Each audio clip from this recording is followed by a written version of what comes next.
கிறிஸ்துவுக்குள் மிகவும் பிரியமானவர்களே, சில மனிதர்கள் நம்முடைய வார்த்தையை மதிக்காமல் நமக்கு எதிராக செயல்படும்போது அவங்க மீது ஒரு விரக்தி, கசப்புணர்வு, கோபம் நமக்கு ஏற்படக்கூடும். அதே போல்தான் நாம் நம்முடைய பரலோக தகப்பனாகிய பிதாவானவருக்கு எதிராக அவருடைய வார்த்தையை மதிக்காமல் நம் இஷ்டப்படி வாழும்போது அவரை அது விரக்தி அடைய செய்கின்றது. எபிரேயர் 3ஆம் அதிகாரம் 10-11 வசனங்களிலே இதனை குறித்து நாம் வாசிக்கின்றோம். ஆதலால் நான் அந்த சந்ததியை ஆரோசித்து அவர்கள் எப்போதும் வழி விலகி போகிற இருதயமுள்ள ஜனம் என்றும் என்னுடைய வழிகளை அறியாதவர்கள் என்றும் சொல்லி என்னுடைய இளைப்பாறுதலில் அவர்கள் பிரவேசிப்பதில்லை என்று என்னுடைய கோபத்திலே ஆணையிட்டேன் என்றார். இவ்வசனங்கள் சங்கீதம் 95:10-11 வசனங்களை மையமாக கொண்டு எழுதப்பட்டது. இதிலே கடவுளுடைய கோபம் என்று நாம் பார்க்கின்றோம். கடவுளுடைய கோபத்திற்கான காரணம் என்ன? அவருடைய பிள்ளைகளாகிய இஸ்ரவேல் மக்கள் கடவுள் அவர்களுக்கு எவ்வளவோ நன்மைகள் செய்து அவர்களை அற்புத விதமாக எகிப்திலிருந்து விடுவித்து வாக்குத்தத்தம் செய்த கானான் தேசத்துக்கு வழிநடத்தி சென்று கொண்டிருக்கும் போது கடவுள் யாரென்று புரிந்து கொள்ளாமல், அவர் இந்த மக்கள் மீது பாராட்டின அன்பை அறியாமல் தொடர்ந்து கடவுளை காயப்படுத்தும் விதம், அவரை நோக பண்ணும் விதம் நடந்து கொள்வதனாலே அவருக்கு ஏற்படுகின்ற ஒரு விரக்தி. God constantly loved the people of Israel, whereas the people of Israel constantly rebelled against God. That caused him to be vexed about the people of Israel. இங்கு கடவுளுடைய ஏமாற்றத்தை தான் கோபம் என்று மொழிபெயர்த்திருக்கிறார்கள். ஏன் கடவுள் கோபம் அடைந்தார், ஏமாற்றம் அடைந்தார்? 2 முக்கியமான காரணங்கள். ஒன்று, இந்த சந்ததி வழி விலகி போகிற இருதயமுள்ள ஜனம் என்று 10ஆம் வசனத்திலே நாம் பார்க்கிறோம். அவர்கள் எப்போதும் கர்த்தரை பற்றி கொள்ளாமல் இந்த உலகத்தை பற்றி கொண்டவர்களாய் வாழ்ந்தார்கள். தங்களை சுற்றியுள்ள மனிதர்கள் எப்படி வாழ்ந்து கொண்டிருக்கிறார்களோ அவர்களைப் போல வாழ வேண்டும் என்று விரும்பினார்கள். அதில் என்ன பிரச்சனை? அவர்கள் எரி நரகத்திற்கு பாத்திரவான்களாக இருக்கிறார்கள். அவர்கள் ஒன்றான மெய் தேவனை அறியாதவர்களாக இருக்கிறார்கள். அவர்கள் சாத்தானின் அதிகாரத்திற்கு கீழ் இருக்கிறார்கள்.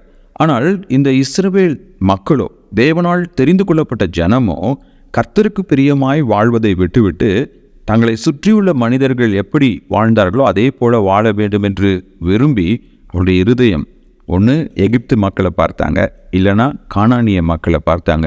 ஆனால் அவர்கள் கடவுளை பார்க்கவில்லை. அது மட்டும் இல்லாமல் 2வது அவங்களுடைய பிரச்சனை என்னதுங்க? என்னுடைய வழிகளை அறியாதவர்கள் என்று கர்த்தர் சொல்கிறார். அதன் பொருள், தேவன் அவர்களை எவ்வாறு நடத்தி கொண்டிருக்கிறார், தேவன் அவருடைய வாழ்க்கையில் என்ன திட்டம் வைத்திருக்கிறார் என்பதை குறித்து உணர்வற்ற நிலை.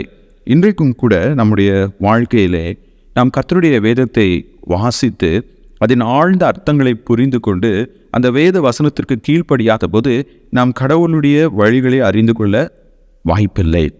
இந்த உலக மனிதர்களைப் போல நாம் வாழ்ந்து கொண்டிருக்கிறோம். ஆகையினால 11ஆம் வசனத்தில் அவர் சொல்கிறாரு, அவர்கள் என்னுடைய இளைப்பாறுதலில் பிரவேசிப்பதில்லை. இந்த 3ஆம் அதிகாரம் 11ஆம் வசனத்திலும், 3ஆம் அதிகாரம் 18ஆம் வசனத்திலும், 4ஆம் அதிகாரம் 3ஆம் வசனத்திலும் 3 முறை இந்த குறிப்பிட்ட வசனத்தை எபிரேயருக்கு எழுதின ஆக்கியோன் நமக்கு நினைவுபடுத்துகிறார். சரி, இந்த 2 வசனங்களிலிருந்து நாம் கற்றுக்கொள்ளும் 3 எளிமையான பாடங்கள். முதலாவது, நம்முடைய வாழ்க்கையின் மூலம் நாம் கர்த்தர் நம் மீது வெறுப்படையும்படியாக செய்யலாம். We can cause displeasure to God by our life. கடவுளுடைய வார்த்தையின்படி நம்முடைய வாழ்க்கை இல்லை என்றால் அது தேவன் நம் மீது விரக்தியடைய செய்யும். 2வதாக, நாம் தேவனை விட்டு வழிவிலகும் இருதயமுடையவர்களாக இருக்கக்கூடும். அதன் பொருள், கடவுளுடைய வசனத்தை நம்ம வாசிக்கின்றோம், செய்திகள் மூலமாக ஆண்டவருடைய சித்தத்தை நாம் அறிந்து கொள்கின்றோம்.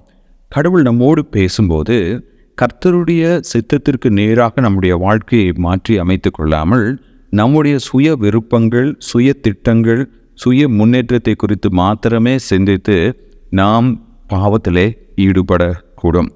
3வதாக, கடவுளுடைய உன்னதமான ஆசீர்வாதங்களை நம்முடைய கீழ்ப்படியாமை நிமித்தமாக நாம் இழந்துவிடக்கூடும். We can miss God's great blessings in our life through our disobedience. இந்த இஸ்ரவேல் மக்கள் எகிப்திலிருந்து கிளம்பிய போது அவர்கள் கானானுக்கு சென்றடைய வேண்டும். அதுவே தேவன் அவர்களுக்கு வாக்களின பூமி. ஆனால் அந்த கானானுக்குள்ளாக அவர்கள் போகாமல் போனதற்கு காரணம் அவர்களுடைய கீழ்ப்படியாமை. தேவன் அவருடைய வாழ்க்கையிலே தொடர்ந்து இடைப்பட்டு கொண்டிருந்த போதும் கூட கர்த்தருடைய வார்த்தைக்கும் அவருடைய வழிகளுக்கும் அவருடைய சித்தத்திற்கும் அவர்கள் உணர்வற்றவர்களாய் மாறி போனார்கள். தற்காலிக சுகங்களின் நிமித்தமாக தேவன் அவர்களுக்கு அருளிய மேலான ஆசீர்வாதங்களை இழந்து போனார்கள். பிரியமானவர்களே, நம் வாழ்க்கையிலும் இந்த 3 காரியங்கள் உண்மையானவை. நாம் தேவனை கோபமூட்டாமல், அது நம்முடைய செயல்களின் மூலமாக கடவுளை காயப்படுத்தாமல், எப்போதும் அவருடைய சித்தம் என்னவென்று அறிந்து அவருடைய சித்தத்தை செய்து அவருக்கு பிரியமான பிள்ளைகளாய் வாழ கர்த்தர் நமக்கு கிருபை புரிவாராக. ஆமென்.